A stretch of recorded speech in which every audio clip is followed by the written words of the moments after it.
for another edition of Wi-Fi Streaming with Ben Miller. Great to be back with you all again. Gonna say a little hello in the chat area. There we go. Hello is in the chat area. Hope you all are having a great Wednesday. Every Wednesday from 10 a.m. Pacific time, Pacific Standard Time in the winter months, Pacific Daylight Savings Time in the summer months. I'm here on Twitch. I took 2 weeks off for the holidays, but every other Wednesday I am. If you're joining for the first time, welcome. If you are a regular viewer of this stream, welcome. Usually go for a little bit over an hour, sometimes usually between an hour or an hour and a half to kind of talk about the topic at hand. Let's bring up the topic at hand. Today's going to be a little bit less on the kind of hands-on than usual. Usually I try to use an application, share an application, etc. Whoops, what happened there? Give me just a moment. Okay, hopefully that is now, yes, there we go. Sorry about that, everybody. So usually I like to use an application, share an application of some kind. I realize though, I haven't blogged in a while about security. I haven't talked in a while about security, and so I thought that might be a good topic for today. Do a little stream on Wi-Fi security. See, talk about a few different things. A lot of it's going to be focused on WPA3, on kind of the technical details of WPA3. The reason for that is I haven't seen a lot written or talked about it. And look, maybe WPA3 isn't the biggest deal, especially for enterprise Wi-Fi security, but just want to go through a couple things about it to make sure that folks are familiar with it and kind of have some degree of understanding. So that's going to be the topic for today. And let's see there we go. Sorry, saw a little problem with the old presentation. So I am going to go into a good amount of technical detail on it. I maybe won't get as technical. Part of it is I don't fully understand all of the math that's involved with kind of deriving the WPA3 encryption key, or specifically deriving the WPA3 precursor to the encryption key. I'll get into that in a little bit. But yeah, so I probably can't go as detailed as I might if I was talking about something like WPA2. But still maybe an interesting topic. And then after talking about kind of the standard side of security, after talking about WPA3, then I'll talk a little bit about some other security methods and just mention kind of some of my experiences that I've had with them and other general things to keep in mind when talking about when talking about Wi-Fi security. Now, look, a big thing that I should mention here is I've never been the victim of a hack, at least that I can tell, via wireless. And to be honest with you, I really am not aware of any instances of kind of real, true black hat style hacking that have compromised wireless, at least amongst the newer security methods. With some of the older security methods, there are certainly well-known, well-publicized security intrusions that have happened via wireless.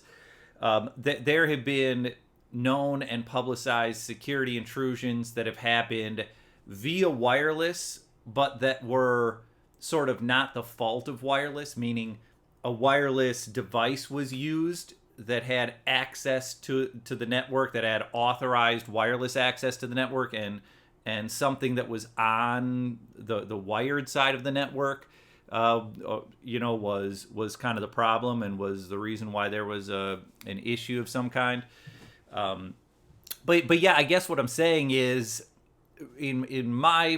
from my perspective, and I would say also from the perspective of a lot of folks, Wi-Fi security just isn't a huge topic today, and I would say honestly hasn't been a huge topic for several years now. That for several years we've had security standards that don't have big glaring vulnerabilities where in sort of a typically deployed environment someone might be able to compromise them. We kind of know a good amount about how wireless devices are used, and so issues with device security or with devices making parts of the network vulnerable are definitely sort of considered less of an issue than maybe they were in the past. And so, that's why I would say security is not that hot a topic. If you're wondering, well, Ben, then why are you talking about it? Why even discuss Wi-Fi security if it's such not a big deal? And you can see there that's our topic for today. I don't know. I have a sort of a completist streak in my personality. If I'm going to talk about Wi-Fi protocols or Wi-Fi troubleshooting or sniffing or other topics that are security adjacent, I just feel it's good to know a little bit about Wi-Fi security. So hopefully that helps. Here's another little thing to note. If any of you out there are interested in pursuing the CWNP certifications, and specifically the CWSP, that stands for Certified Wireless Security Professional, or CWAP, that's a Certified Wireless Analysis Professional. There are some things that I'm going to talk about today that may be relevant to those things. So maybe even if you say to yourself, well, we don't really worry that much about Wi-Fi security nowadays at my job, and we haven't had any wireless specific intrusions. You may still get something good out of this by the fact that we're talking a little bit about topics that may help you with CWSP or CWAP certification. So that may be useful. It's only been 13 minutes, so let's get into the introduction here. For those of you that may be new, my name's Ben Miller. Been working in Wi-Fi a long time in a variety of roles.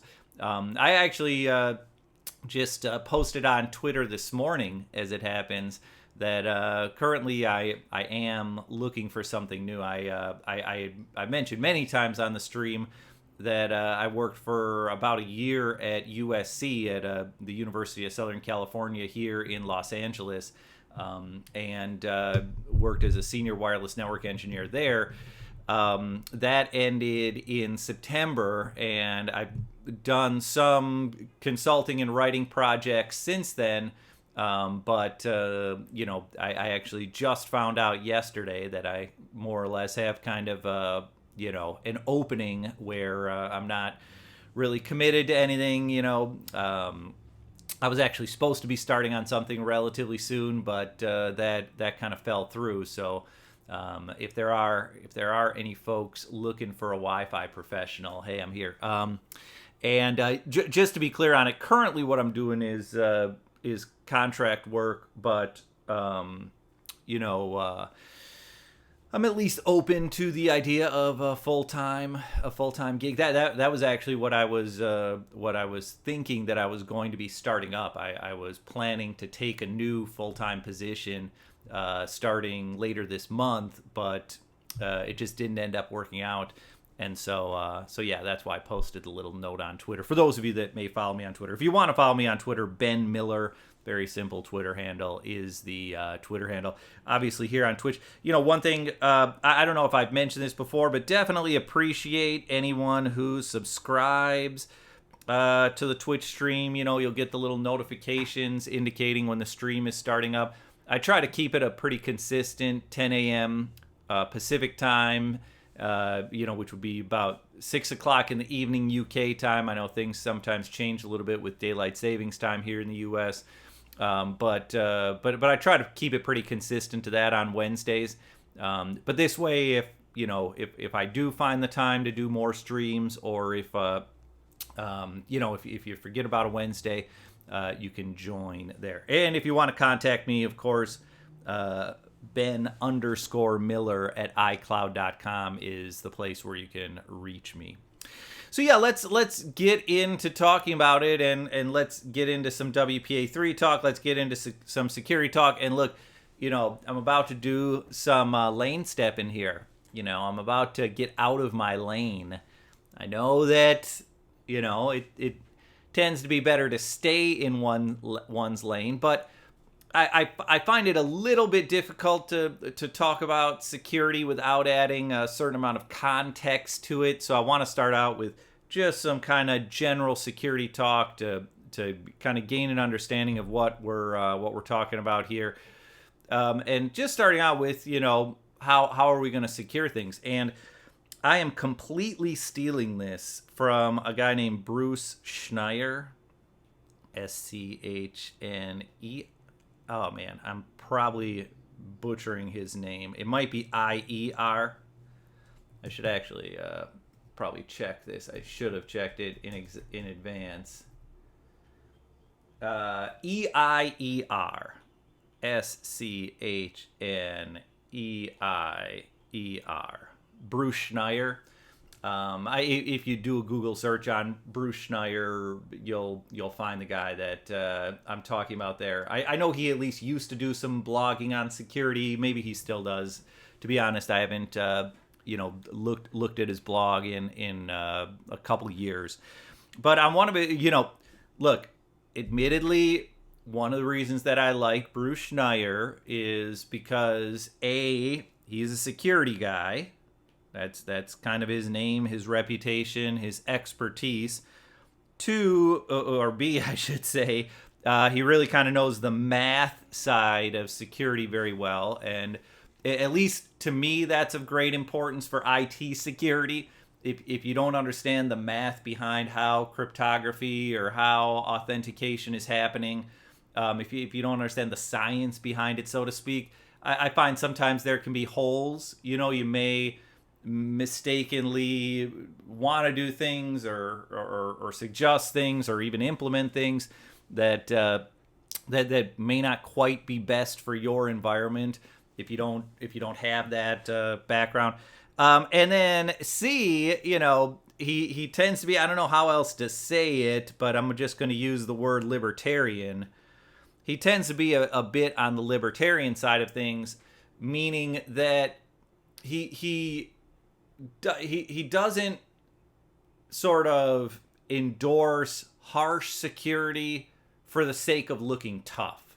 I don't know if that makes sense, but that's kind of the best way that I can describe it. For example, one of the blogs I remember reading from Bruce Schneier several years ago was about how his recommended method of security for a lot of home networks was just an open network. No security whatsoever.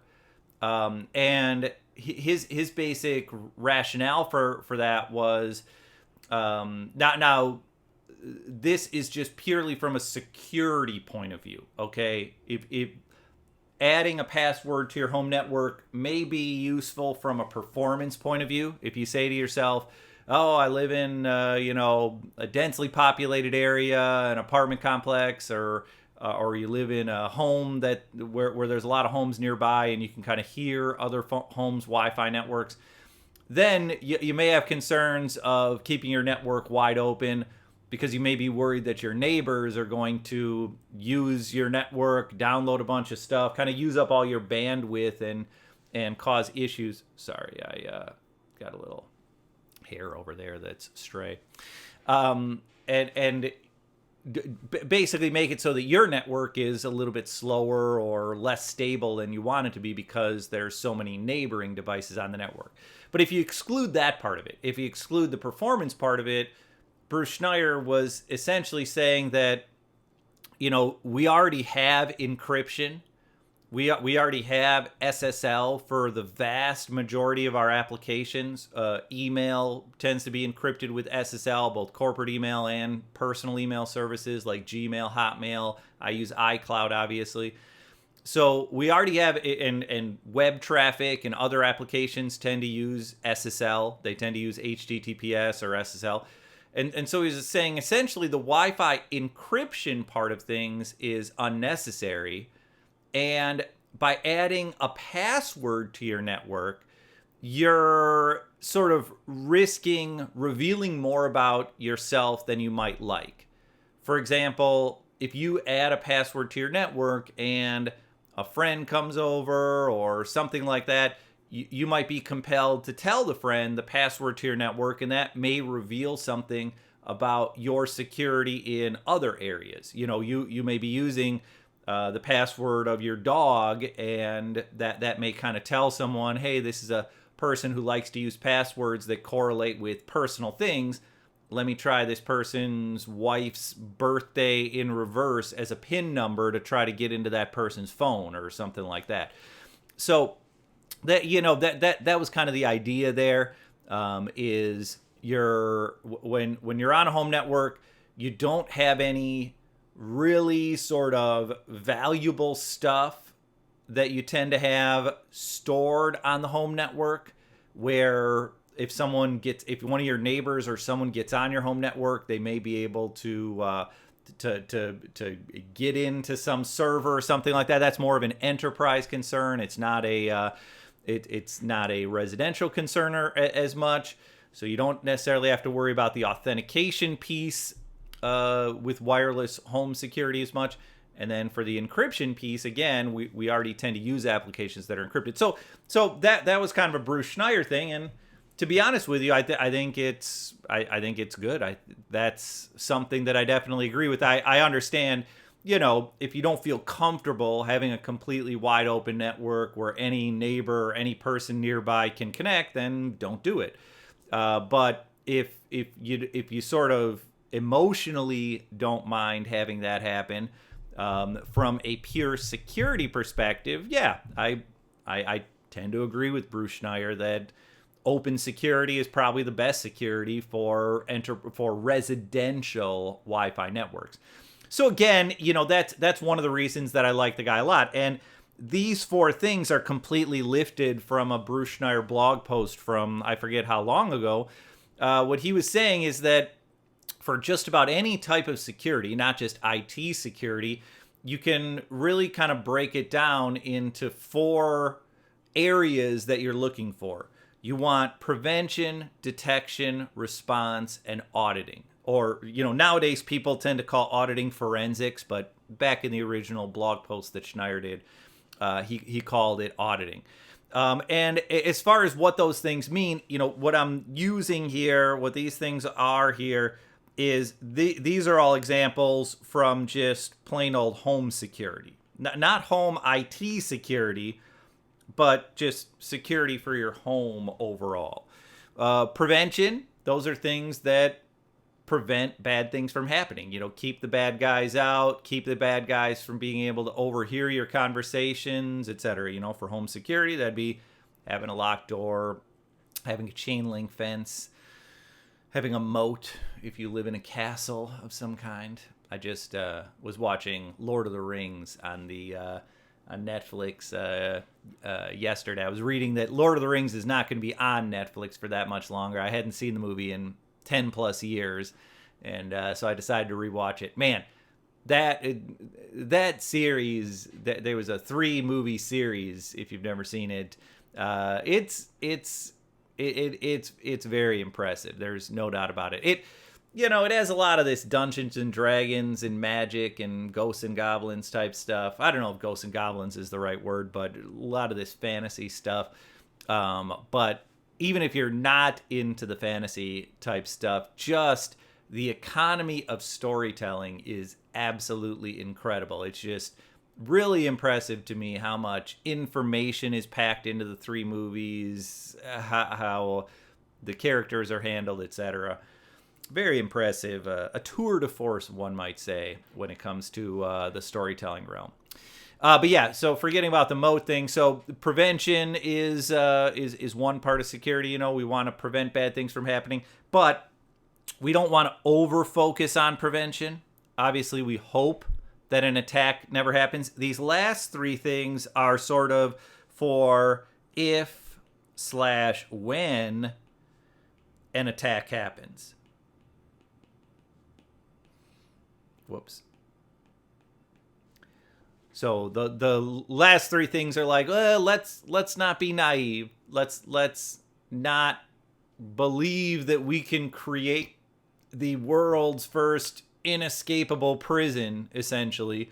Let's be realistic. Let's understand that someone's going to break out of prison. Someone's going to be able to hack a network somehow. You know, let's understand that if we're a large organization, we've got lots of people working for us, and, you know, human nature sometimes is that people will slip up or people will do bad things. People, you know, who work for us and are supposed to be helping us might kind of turn their backs on us a little bit and decide to go into business for themselves, as they say in the wrestling business. And so the last 3 are kind of for if or when an attack's happen. And the idea is, okay, an attack is happening. I want to be able to detect that the attack is happening, so hopefully I can limit it. You know, this one, you know, that's where kind of intrusion detection systems and such come in. Gosh, and, you know, look, I would not call myself necessarily the world's foremost security expert, but man, when I've been around kind of the larger corporate environments, a lot of these detection systems, man, eat up a lot of time and resources on things that aren't really problems. You know, false alarms is basically what I'm saying. There are a lot of false alarms out there, and I don't know, it can be a problem. It can sort of give you boy who cried wolf syndrome, where you kind of start to say to yourself, you know, I'm seeing all these alarms. I know a bunch of them are false alarms. You know, are any of them true? And then you might miss the true one. But yeah, so you want to have something that's going to tell you where something's happening. You want to have something in place to be able to respond. You know, okay, we've detected that there's some type of attack. You know, what are we going to do in response? We're going to shut down this. We're going to try to track that, whatever it may be. And then, you know, what Bruce Schneier in the blog post called auditing, I would say nowadays is more so called forensics. And the idea there is you just want to be able to track what happened.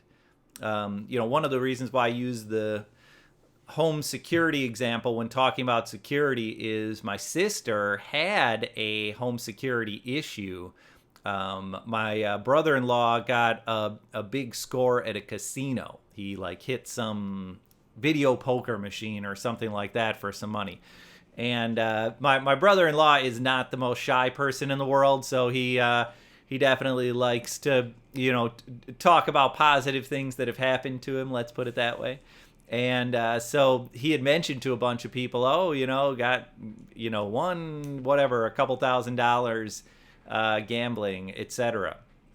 And the, you know, let's say a week later, less than a week later, there was a break-in at their home, at my sister's home.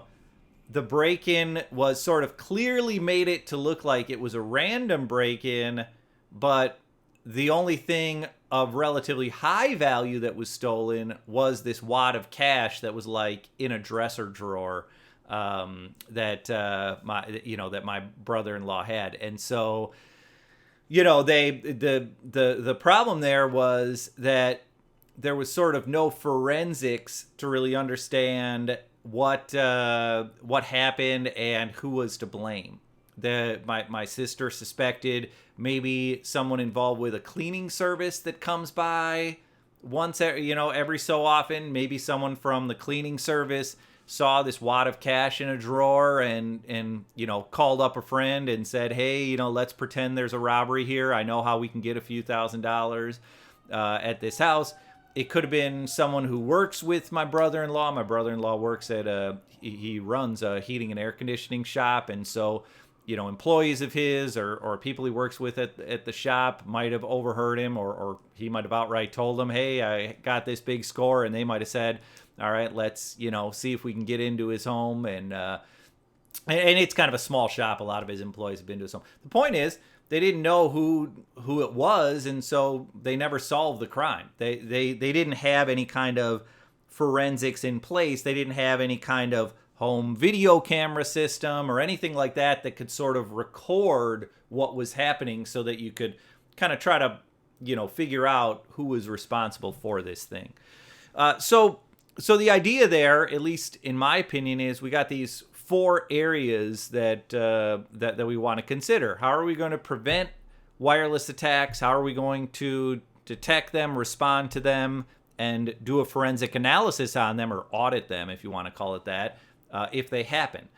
And so what that then leads to is, well, what are the things that we're trying to secure? What do we want to apply these things to? What do we want to protect? What do we want to have detection, response, and auditing, or detection, response, and forensics for? And the answer, I would say, is kind of 3 different areas. We want to protect the network, make sure that wireless doesn't become a conduit for people to be able to attack our wired network and, you know, get whatever data or compromise our infrastructure devices, firewalls, routers, switches, etc. We want to also protect our wireless communications, you know, kind of what's going through the air. We want to make sure that what's going through the air doesn't get captured. People can't see it. Also, you know, we want to consider kind of information seepage as well that may come from non-data traffic. You know, when it comes to transmitted data, securing that, I would say, is relatively simple. The idea there is just to have some type of encryption. You know, for internet traffic, we use SSL. For wireless traffic, we've had a whole host of encryption protocols.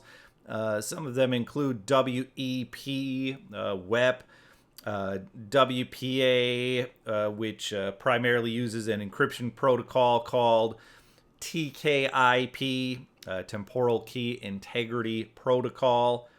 WPA3, which primarily uses a protocol called AES CCMP. The Advanced Encryption Standard, using a type of the Advanced Encryption Standard called CCMP, Counter Mode Cyclic Blockchaining, I think it is. Message Authentication Code Protocol is what that stands for. And nowadays, WPA3, which we're going to get to in a little bit, and WPA3 offers several different ways of handling encryption, or actually also of handling authentication as well. And so we have all these ways to encrypt wireless data, but non-data communication can also cause some issues. Non-data communication might allow a bad actor to kind of learn a little bit about our wireless devices and what we're doing with them. Now, nowadays, device security is a lot better than it used to be, but it used to be, if you configured a Wi-Fi network for a device and the device wasn't connected to a Wi-Fi network, the device would really be vulnerable. The device would be sort of telling the world via non-data frames, hey, here are all of the networks that I'm trying to connect to. Here are all the networks that I'm trying to reach. And, you know, there's resources out there for free and on the internet that can allow people to see the location of Wi-Fi networks by SSID. You know, in fact, let me show you that real quick. I can kind of share a little bit of that with you here. Let's see if I can bring that up real quick.